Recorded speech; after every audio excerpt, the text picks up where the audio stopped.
함께 기도하겠습니다. 우리의 구원자 되시고 치유자 되신 주님을 찬양합니다. 한 주간 가운데 사모하는 마음으로 주 앞에 나오게 하시고 예배를 통해 주께 영광 돌려드릴 수 있게 하신 감사합니다. 예배를 통해 저희들의 삶을 돌아보게 하시고 하나님의 자녀로서 부족하고 잘못되었던 모습들을 온전히 회개하며 주께 나아가길 원합니다. 주님, 저희에게 주의 길을 바로 볼 수 있는 눈과 올바른 선택과 생각을 할 수 있는 지혜와 지식을 허락하여 주시옵소서. 여호와 라파 되시는 주님, 현재 우리의 스승이자 우리의 공동체의 리더 되신 권순실 목사님께서 수술 후 회복 중에 있습니다. 수술한 곳이 깨끗하게 회복되게 하여 주옵소서. 앞으로 진행될 치료 가운데 함께 하셔서 몸 안에 암이 모두 사라지고 다른 곳으로도 전이되지 않도록 건강한 육신과 또 긍정적인 마음을 주시옵소서. 목사님이 하나님의 사역을 해나가는 모든 시간 가운데 질병으로 인한 고통을 다시 겪지 않게 하여 주시고 하나님 원하시는 모습대로 맡겨진 이 길을 잘 해나갈 수 있도록 권순실 목사님과 함께하여 주옵소서. 또한 몸이 아픈 성도들이 많이 있습니다. 이들을 기억하여 주시고 속히 그 건강이 회복될 수 있도록 도와주옵소서. 하나님, 저희는 참 연약한 존재들입니다. 그러나 한치 앞을 알지 못하면서 늘 다 아는 것처럼 내가 계획한 길대로 당연히 사라지는 것처럼 생각합니다. 하지만 하나님, 우리는 결국 주님 몸에 붙은 가지와 같은 존재임을, 하나님 없이 살아갈 수 없는 존재들임을 기억하기 원합니다.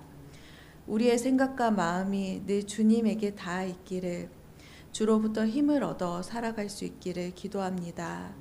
주님, 이런 저희들을 주의 사랑으로 품어주시고 늘 동행하여 주옵소서. 하나님, 우리 교회가 이 지역 안에서 생명의 향기를 전하길 원합니다. 소망 없는 많은 사람들에게 천국의 소망을 전하고 걱정과 근심 속에 살아가는 자들에게 이 땅에서의 평화를 체험할 수 있도록 주님 맡은 바 역할을 감당하는 교회 되게 하옵소서. 어려운 이웃들을 외면하지 않게 하시고 주를 잠시 떠나 있었던 이들에게도 다시 돌아올 용기를 전해주는 교회가 되게 하옵소서. 이를 위하여 우리는 주님 말씀 안에 온전히 서기 원합니다. 하나님의 말씀을 읽고 암송하고 기도하는 가운데 주의 마음을 알게 하시고 주께서 주시는 비전을 잘 따라가게 하여 주옵소서. 주님 말씀을 듣는 시간입니다. 선포하실 이원기 목사님의 건강을 지켜주시고 그 음성에 성령님이 함께하여 주옵소서. 일평생 주 앞에 기도하고 헌신한 이원기 목사님과 윤종훈 권사님 가정을 기억하여 주시고 주의 은혜와 그의 선하심과 인자하심이 늘 함께하기를 기도합니다. 성도인 저희들 이 시간 주님의 말씀을 듣고 믿음으로 아멘하는 시간 되게 하여 주옵소서. 모든 영광 주 우리 아버지께 올려드리며 예수님의 이름으로 기도드립니다. 아멘.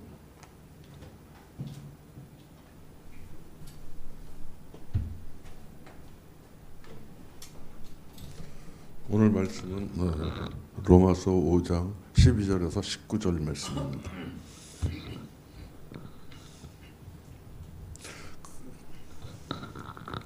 그러므로 한 사람으로 말미암아 죄가 세상에 들어오고 죄로 말미암아 사망이 들어왔나니 이와 같이 모든 사람이 죄를 지었으므로 사망이 모든 사람에게 이르렀느니라. 죄가 율법 있기 전에도 세상에 있었으나 율법이 없었을 때에는 죄를 죄로 여기지 아니하였느니라. 그러나 아담으로부터 모세까지 아담의 범죄와 같은 죄를 짓지 아니한 자들까지도 사망이 왕노릇하였느니 아담은 오실 자의 모형이라. 그러나 이 은사는 그 범죄와 같지 아니하니 곧 한 사람의 범죄를 인하여 많은 사람이 죽었은즉 더욱 하나님의 은혜와 또한 한 사람 예수 그리스도의 은혜로 말미암은 선물은 많은 사람에게 넘겼느니라. 또 이 선물은 범죄한 한 사람으로 말미암은 것과 같지 아니하니 심판은 한 사람으로 말미암아 정죄에 이르렀으나 은사는 많은 범죄로 말미암아 의롭다 하심의 이름이니라. 한 사람의 범죄로 말미암아 사망이 그 한 사람을 통하여 왕노릇하였은즉 더욱 은혜와 의의 선물을 넘치게 받는 자들은 한 분 예수 그리스도를 통하여 생명 안에서 왕노릇하리로다. 그런즉 한 범죄로 많은 사람이 정죄에 이른 것 같이 한 의로운 행위로 말미암아 많은 사람이 의롭다 하심을 받아 생명에 이르렀느니라. 한 사람이 순종하지 아니하므로 많은 사람이 죄인 된 것 같이 한 사람이 순종하심으로 많은 사람이 의인이 되리라. 네. 이용기 목사님 나오셔서 말씀 전해 주시겠습니다.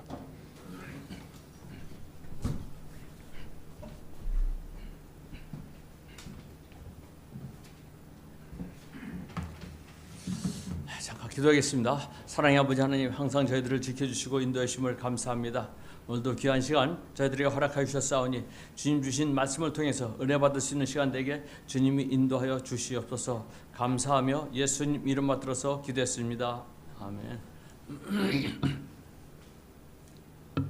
우리가 로마서를 차례대로 강해해 가면서 우리가 지난 시간에 예수님께서 경건치 않은 우리를 위해서 십자가에 달려 돌아가셨습니다. 예수님께서 우리를 위하여 죽으심으로 하나님의 사랑을, 하나님이 우리를 사랑한다는 사랑을 확증하였습니다.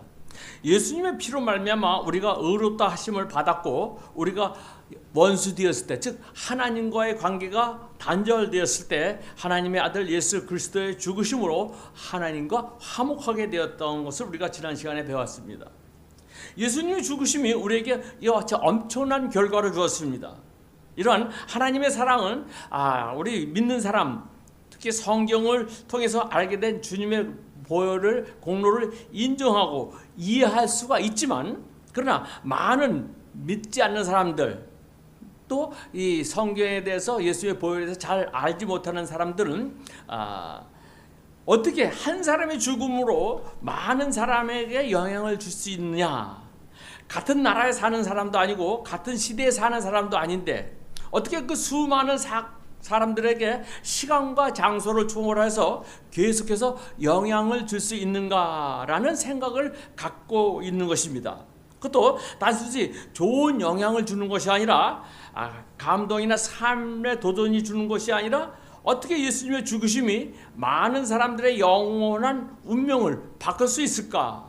예수님의 죽으심으로 인해서 어떻게 나의 현재와 미래, 또한 나의 영원한 삶, 영생까지도 관계가 되어 있는가라고 이해하지 못하는 분들이 많이 있습니다. 여러분, 2000년 전 로마 지배를 받고 있던 이스라엘이라는 작은 나라에서 벌어진 예수님의 죽으심, 그것이 어떻게 세상의 악을 이기는 사건이 되었고, 그것이 어떻게 인류의 문명을 바꾸는 일이 되을 수 있느냐라는 의문을 갖고 있었습니다. 이에 대해서 바울은 이야기하고 있습니다. 12절입니다. 그러므로 한 사람으로 말미암아 죄가 세상에 들어오고 죄로 말미암아 사망이 들어왔나니 이와 같이 모든 사람이 죄를 지었으므로 사망이 모든 사람에게 이르렀느니라. 그래서 본문에 한 사람으로 말미암아, 여기서의 한 사람은 아담을 얘기합니다. 아담 한 사람으로 인해서 죄가 들어오고 그 죄로 말미암아 사망이, 죽음이 들어왔습니다. 한 사람 아담의 죄로 말미암아 모든 사람이 아담 안에서 죄를 지었고, 그 죄로 인해서 모든 사람이 죽음에 이를 수 있었다는 것이죠. 결국 아담 한 사람으로 말미암아 모두에게 죽음이 들이닥친 것입니다. 성경의 이러한 가르침에 대해서 그 당시에 유대인들은 의아하게 생각하고 있었습니다. 한 사람의 잘못으로 모든 사람이 죽는다는 거, 이건 너무한 거 아니냐라고 이야기하고 있는 것이죠. 그러나 아담은 가장 먼저 창조된 사람으로서 모든 사람의 대표되는 사람입니다. 그래서 아담의 범죄는 단순히 개인의 범죄뿐만 아니라 모든 사람, 즉 아담의 후손들까지도 그 범죄 행위가 이어지고 있는 것입니다. 그럼으로써 죽음이 왔던 것이죠. 하나님께서 인간이 하나님의 피조물로 창조자인 하나님의 뜻과 명령에 순종하며 살아야 된다고 기억하기 위해서 하나님께서 말씀을 주셨습니다. 창세기 2장 16절 17절입니다. 여호와 2장 창세기 2장 안 왔어요? 창세기 2장 17절 보면 하나님이 선악과를 따먹지 못하게 이렇게 하는 거죠. 선악과를 알게 하는 나무의 열매를 먹지 말라. 내가 먹는 날에는 반드시 죽으리라 하셨습니다. 선악과를 알게 하는 나무의 실과를 먹지 말라고 하나님 명령하시면서 그것을 먹는 날에는 어떻게 해요? 정령 죽으리라고 선언하였습니다.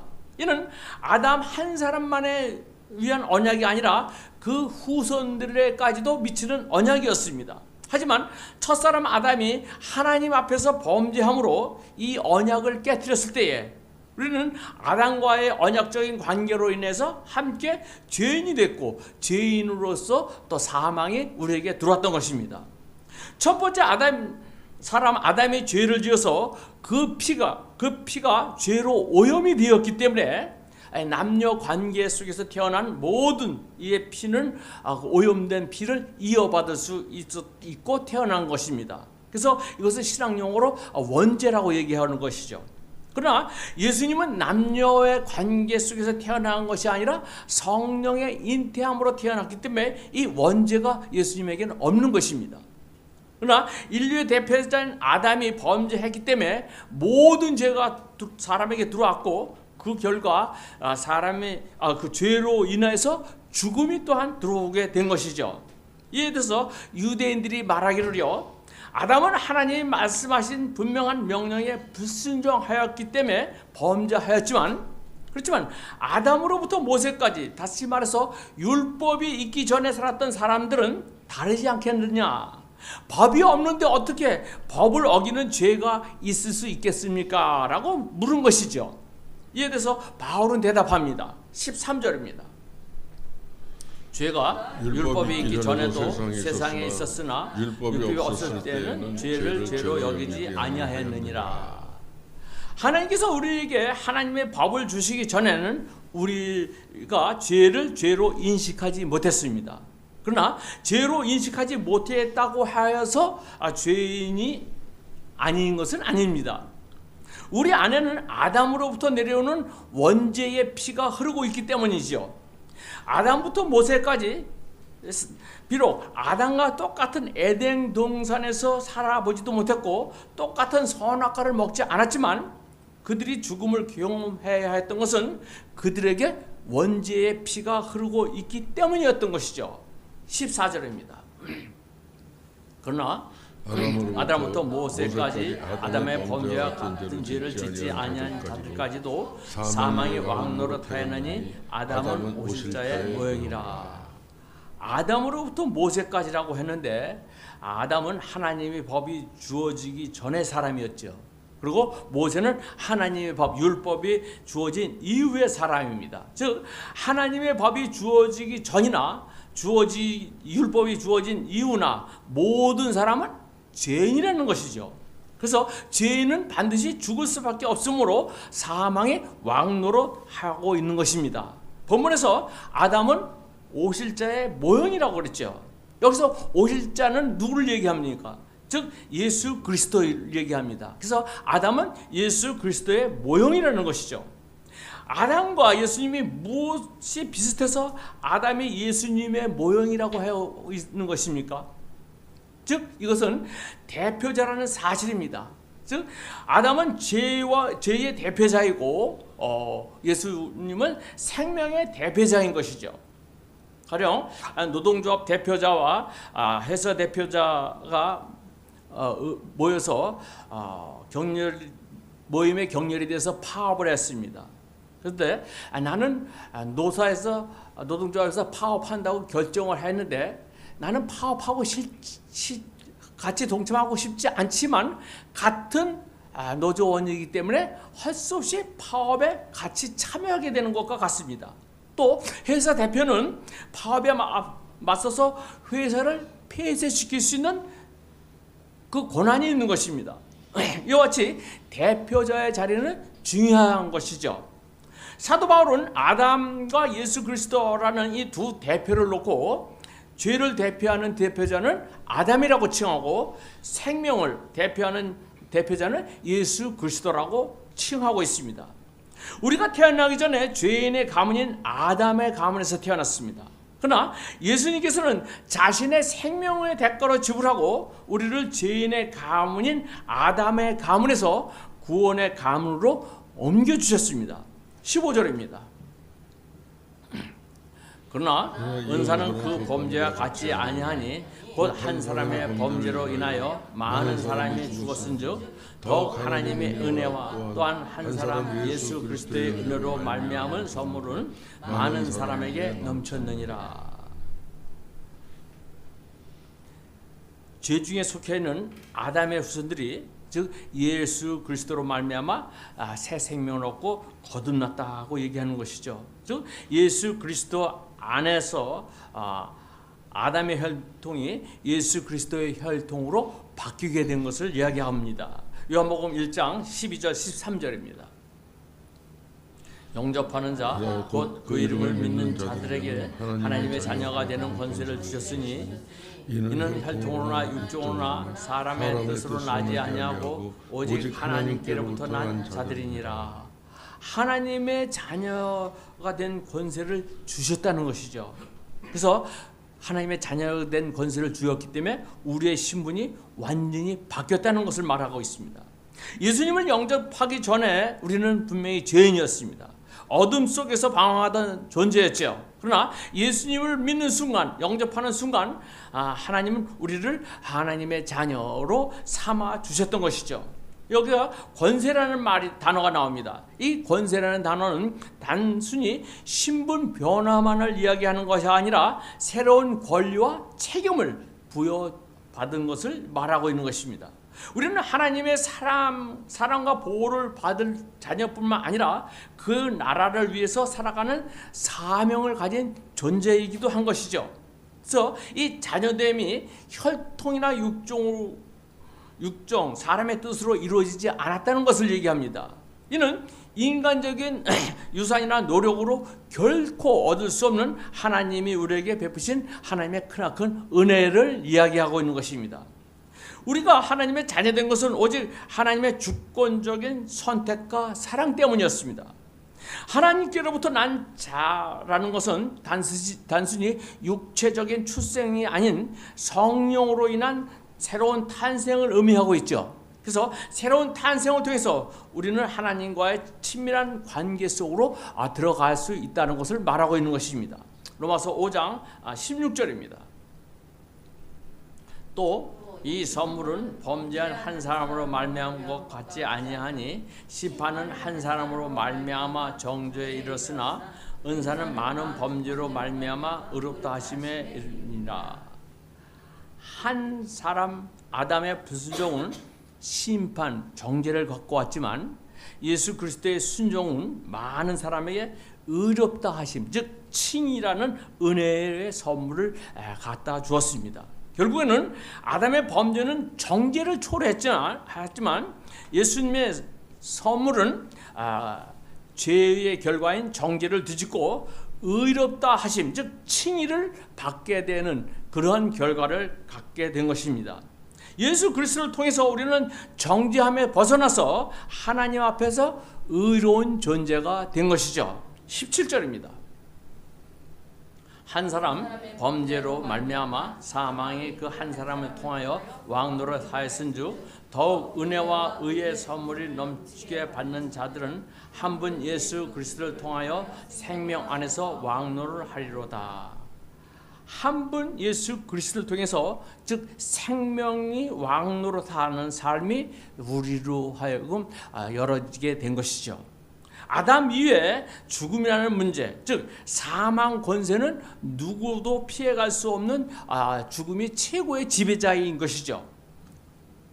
죽음은 모든 것을 뺏어갑니다. 돈이나 건강도 뺏어가고 또 그래서 죽음보다 더 큰 것이 우리 앞에 있을지라도 죽음을 피해갈 수는 없는 것이죠. 죽음 앞에서는 누구도 정말 그 피해갈 수 있는 장사가 없다고 얘기합니다. 그러나 죽음보다 더 무서운 것은 죽음 이후에 찾아올 영원한 형벌이죠. 그 믿지 않는 자들의, 또 우리가 예수님을 믿어도 예수님으로부터 의롭다 칭함을 받지 못하면 영원한 형벌 속에서, 고통 속에서 고통받는 것이죠. 그러나 생명의 역사가 되시는 예수 그리스도 안에서 우리에게 예수님을 통해서 의롭다 함은 기쁜 소식을 들었습니다. 사망을 이기신 영원한 생명, 즉 영생을 통해서 주님의 이름을 통해서 우리가 의롭다 함을 받았음으로 인해서 영원한 형벌에서 우리는 벗어나게 된 것입니다. 즉 예수 그리스도를 통해서 사망이 나를 죽이려고 해도 더 이상 나에게 저주는 사라지고 영원한 영생이 우리에게 존재하고 있다는 것을 얘기하고 있는 것입니다. 예수 믿는 사람도 암에 걸리고 또 사고로 죽기도 합니다. 그러나 우리의 생명은 이제 사망 권세에 있는 것이 아니고 하나님의 생명 안에 있기 때문에 아담 후손에게 주어진 죽음의 형벌이 우리와는 상관이 없게 된 것입니다. 예수 그리스도 안에서 생명이 우리 안에서 왕노릇하고 있기 때문인 것이죠. 예수를 믿는 순간부터 예수님을 통해서 영원한 생명이 나에게 접속이 되어서 나의 속에 들어왔기 때문에 나는 영생을 누릴 수가 있는 것이죠. 18절입니다. 그런즉 한 범죄로 많은 사람이 정죄에 이른 것 같이 한 의로운 행위로 말미암아 많은 사람이 의롭다 하심을 받아 생명에 이르렀느니라. 예수 그리스도를 구주로 믿고 의지하면 그분의 생명을 이어받아서 새 생명이 되는 것이죠. 아담의 혈통으로, 즉 죽을 수밖에 없던 존재가 예수 그리스도의 생명 안에 들어와서 새로운 존재로 거듭난 것이죠. 그렇다면 어떻게 예수님이 우리의 생명을 살리는 유일한 그리스도가 되셨는가입니다. 19절입니다. 한 사람이 순종하지 아니함으로 많은 사람이 죄인된 것 같이 한 사람이 순종하심으로 많은 사람이 의인이 되리라. 여기서 한 사람이 순종하심은 즉 예수 그리스도의 십자가의 죽으심을 얘기합니다. 그래서 9장 22절입니다. 율법을 따라 모든 물건이 피로써 정당하게 되나니 피 흘림이 없은즉 사함이 없느니라. 피 흘림이 없은즉 사함이 없다. 즉 예수님께서 흘리신 그 피로 인해서 우리의 죄의 사함을 받고 그 피의 공로로 우리가 어떻게 되죠? 의롭다 칭함을 받은 것입니다. 하나님 앞에서 우리의 죄를 대속해 주시는 피이자 우리에게 영원한 생명을 공급해 주는 예수님의 보혈의 피인 것이죠. 아담으로부터 이어받은 죄로 오염된 피로 죽을 수밖에 없던 죄인들에게 주님께서는 예수님의 생명의 피를 부어주심으로 영적인 혈통으로 바꿔준 것입니다. 여기서 오직 예수 그리스도만이 유일한 그리스도 구세주임을 여기서 우리는 알 수가 있는 것입니다. 석가나 공자나 또 마호메트 이 모두 이런 위대한 인물들이죠. 그러나 결정적으로 그들이 우리에게 구원의 그리스도가 될 수 없는 이유는 우리를 위해서 피 흘려주지 않았을 뿐 아니라 그들이 우리를 위해서 피를 흘려주었다 한들 그의 피 또한 죄로 오염된 아담의 피를 이어받은 피였기 때문에, 즉 원죄가 있는 자이기 때문에, 그렇기 때문에 우리의 구원자가 될 수가 없는 것이죠. 마찬가지로 이단의 교수들도 그들 모두가 죄로 오염된 아담의 피를 이어받았기 때문에, 그렇기 때문에 우리의 구원자가 될 수 없는 것입니다. 그러나 예수님의 피는 죄로 오염된 피가 아니죠. 예수님은 어떻게 했습니까? 남자 여자 관계 사이가 된 것이 아니라 성령의 잉태함으로 인해서, 성령이 마리아를 통해서 잉태하게 함으로 인해서 예수님의 피는 원죄, 죄로 오염된 피가 아니라 생명의 피이기 때문에 오직 그리스도의 피로서만이 우리를 의롭다 칭함을 받고 의롭다 함을 얻을 수가 있는 것입니다.